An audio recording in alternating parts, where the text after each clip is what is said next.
اللہم صلی علی سیدنا محمد وعلی آل سیدنا محمد۔ میں آپ لوگوں سے آتا ہوں، بڑا خوش ہوتا ہوں، اور جو نبی کریم کی محبت میں داخل ہوتے ہیں یا دعا کر مجھے کہیں نہ کہیں، ان کے لیے اللہ کو بڑی زاریاں تہجد میں ہمیشہ پڑھتا ہوں، خاص دعا کرتا ہوں۔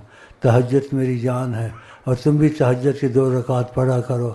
آقا جی نے بڑی رغبت دلائی ہے، کہا صلو من اللیل، رات کو پڑھو، چاہے 1 ہی رکعت پڑھو چاہے 2 ہی رکعت پڑھو، اس کی بڑی عظمت ہے، تو یہ نہ چھوڑے۔ ایک صحابی پڑھتا تھا، چھوڑ دیا، تو آپ سختی سے تو نہیں چلاتے تھے، محبت سے، تو دوسرے صحابی کو کہا فلانے کی طرح نہ ہونا، وہ نماز پڑھتا تھا، تہجد کس نے چھوڑ دی؟ دیکھا، افسوس کیا آپ نے۔ اس کی کوشش کریں، تو پھر اس کا طریقہ بنائیں کہ رات کو جلدی سو جائیں، تہجد پڑھیں، پھر سو جائیں، پھر صبح کو بھی اٹھیں۔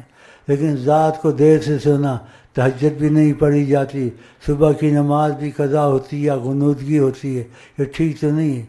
جب تم آقا جی کے ہو گئے ہو یا ہونا چاہتے ہو، تو پھر اسی لائن میں ہی چلو، وہ طریقے اختیار کرو جس سے ان کو خوشی نصیب ہو۔ انشاءاللہ بولو۔